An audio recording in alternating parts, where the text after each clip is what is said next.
On policy, I do think that most of us agreed. I thought it was lovely. It was pleasant. We laughed some, and we agreed a lot, which is good for the state of South Carolina. I think the difference is that I'm the only candidate who's running for governor who's actually drafted policies and how I would implement them, and we talked about a bit of that tonight. I have a very detailed plan, for example, to eliminate the state income tax down to zero in less than 5 years, and I outlined some of the tenets of that plan tonight. I wrote that plan.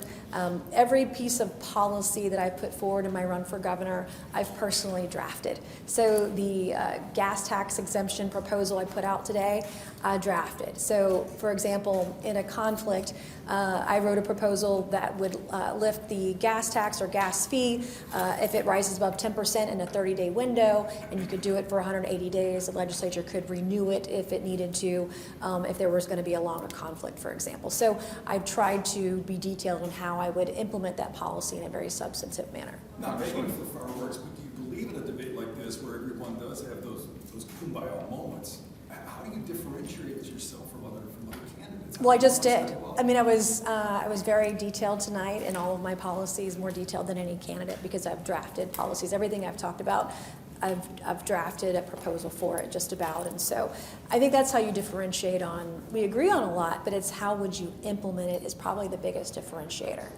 And also our results. So I talked about tonight, I helped deliver the largest infrastructure grant for roads and bridges in state history last year, for example.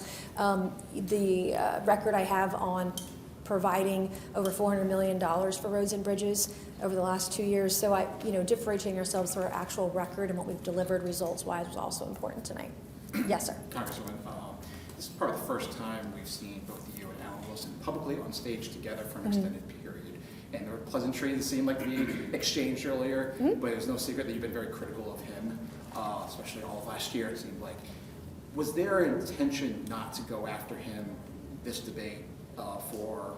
You want me to reveal my political strategy? Yeah. But what was the thought process? Why not go after him tonight? We're ahead in the polls, and every poll has us up. There's, I think you'll see you've seen the gloves come off for people who are fighting for second right now. And there's not a need for us to do that. I want to be very policy driven and substantive right now and show people not only what I believe in, but how I would implement it as well. And that's very important for me to stand out in that effort as well. Speaking of polling, you mentioned the self-proclaimed frontrunner was not in attendance tonight. Any thoughts? Well, no, I mean, her campaign paid for that poll. So, I mean, but every independent poll so far to date, we're ahead and in the lead, and I can't speak for somebody else or their decision to show up or not show up to a debate. I think the voters deserve to hear from those who are running for office. It's very important that they get to hear from all of us whenever they can. I will tell you that the state party, the Republican establishment, is trying to keep me out of a debate. The next debate in my hometown in the city of Charleston is on a day when I have votes in Washington, D.C. And, I work very hard, and it's just to see the establishment try to rig the debates so that the leading candidate for governor cannot attend is pretty ugly and pretty offensive. Congresswoman, shortly the president is going to address the nation about the war in Iran, and all of you were asked on the stage tonight what you would do as governor pertaining to South Carolina troops. What do you expect we'll hear from the president, and are you supportive of the way that he has been conducting U.S. actions? I have been reading media reports like everybody else, so I think we're waiting to see what his remarks will be this evening. So far, militarily, Trump has executed the Iran conflict beautifully. It's been flawless, just like he did Soleimani, just like he did Maduro. The greater risk that we have is when we put troops on the ground. If we're talking about special forces doing raids like the Osama bin Laden raid that was done under the intelligence community, Title 50 authorities, that's one thing. If we're talking about conventional troops on the ground, that's a different discussion. So I think it really depends on the length of time we're going to spend in this conflict and the kinds of the next objective, so to speak, that we need to achieve and the strategy behind that. Because at some point, when we were hit in Pearl Harbor, the president came to Congress. When we went into Iraq, the president came to Congress. So if the conflict goes beyond 60 to 90 days, and that conversation needs to be had in Congress. So that's a bright line for you, the timeline. Yep. So, Congressman, And also, what kind of troops are going to be on the ground? And I've been briefed in a classified setting, and I won't speak about that. but the strategy and the actual objectives that we have remaining to achieve will be important in making that decision. So I very much will be tuning in tonight live to listen to what he has to say. I have communicated with the president multiple times during this conflict. And have expressed both support and information that I believe that would be valuable to him in some of his decisions. So we spoke with Drew McKissick, the SCGOP chairman. He said this, it was basically a scheduling issue going back even to December with congressional. I don't care what his excuses are. I don't care what his excuses are. There are plenty of days on the calendar when we could have had a debate not on a voting day, and he's only doing it because it's Nancy Mace and because it's a day when I have to be in Washington to vote. So I will miss votes that night if I'm going to make the debate, and I hope it's not something that's going to be extremely important for the president, because if it is, I won't be able to be there, and I want to participate in every single debate. And the party establishment did it in my hometown. That was not a mistake. That was done on purpose. I don't care what he says. Congresswoman, was there a moment that stood out the most tonight? The moment that out of all of this? Honestly, I enjoyed every question, and I really enjoyed listening to my opponents to hear what they also had to say policy-wise as well. One of the topics there were a lot of topics where there seemed to be a lot of agreement in some of the conversations, but one of them where it felt like there was a little bit more parity was discussing growth in the state and how to manage growth in South Carolina. So my first question is, how do you plan to do that, and how does that differ? I'm sorry, can you repeat your question? One of the few areas where there seemed to be parity in some of the answers was managing growth.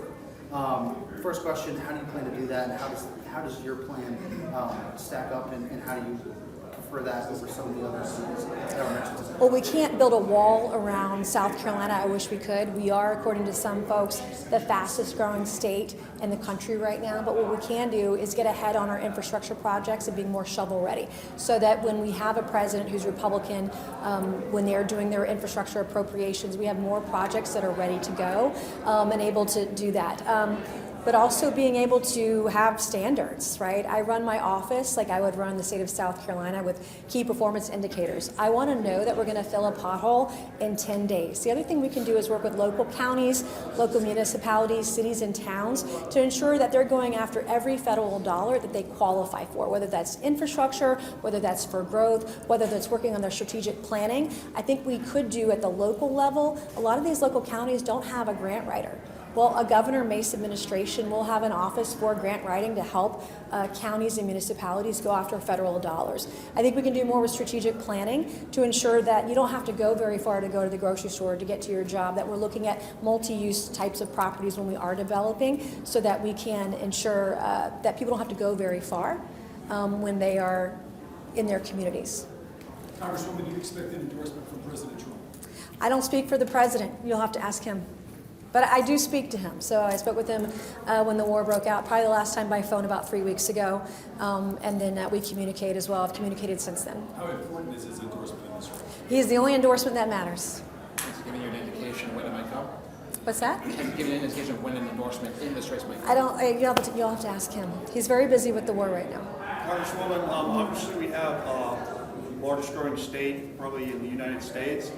How do you plan to manage both managing a lot more people coming in, but also preserving, the beauty of the Low Country, the beauty of the Grand Strand, and how do you find middle ground with kind of tackling both of those? We have a things? wonderful conservation bank, and so that's something that the state has grown over the years, and I would continue to support. Obviously, we can't keep people from coming in, but we certainly can do more city planning, strategic planning, like I just said earlier in the last question, to ensure that when our communities are growing, you don't have to go as far to get what you need, whether that's to work or to the grocery store or shopping centers, et cetera, that we're, when we are growing, that we have municipalities and counties that have the resources they need to do the strategic planning necessary. We have some very small towns that are growing very, very fast and they're not ready for it. So I want to make sure that our local counties, towns, and municipalities have every resource available to them at the federal, state, and local level to do that. Congressman, to that notion, we heard from Congressman Ralph Norman talking about multiple times during the debate today, talking about restricting folks coming to the state. He was also talking about businesses. I don't think you can do that. Yeah. You can't prevent people from moving here, and they're moving here for a reason. We have great weather, great food, great jobs, and that's why they're coming here. Would you want to restrict anyone from coming to the state? We can't restrict people. You can't restrict people's movements. That is a constitutional issue. You can't restrict interstate commerce either. That would be a federal issue. So. Would you reject any businesses from coming to the state? Oh, I think it would depend on the type of businesses. So, for example, we have an issue right now with Silfab in York County that has been having chemical spills and other issues, and it's located very close to a school, and the community is up in arms there right now. I think we need to look at the kinds of businesses that we're bringing in. We have data centers we're bringing in. We should not be giving away. We should not be paying for all of their energy costs, because their costs and water, et cetera. We have data centers come in, for example, ensuring that they're paying their way, paying their fair share, and not putting that burden on citizens is going to be very important too. I think there's some things you can work with, but we can't just prevent people. They're here for a reason. And when we do cut the state income tax, there's going to be even more growth, which will be more revenue for the state. Congressman, you've talked a lot on the campaign trail about being a survivor, wanting to advocate for survivors of sexual violence. I didn't hear you mention that directly on the debate stage tonight. Was that an intentional decision?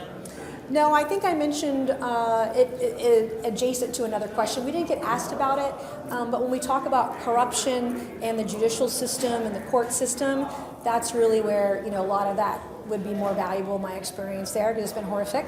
And I've worked with the Spivey family, for example, in advocating for Scott Spivey's death to be investigated.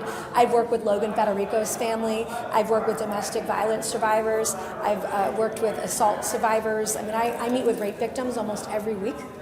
And I know that there is a backlog, for example, of rape kits in South Carolina, and I've already authored legislation to expedite those kits at the federal level, but I would work very hard to ensure that those get done in a more rapid manner, that we have the resources to do that. And again, that's where federal tax dollars can come in and help us do that. All right, last question.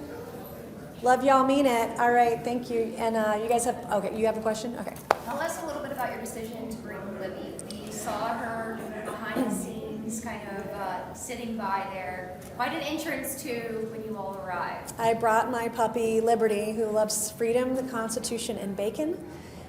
She was here with me. I was in the Middle East for 10 days, and she was very unhappy with me, so we're spending a lot of quality time together right now. She went to D.C. last week. She'll be at all the debates. She wants mom time.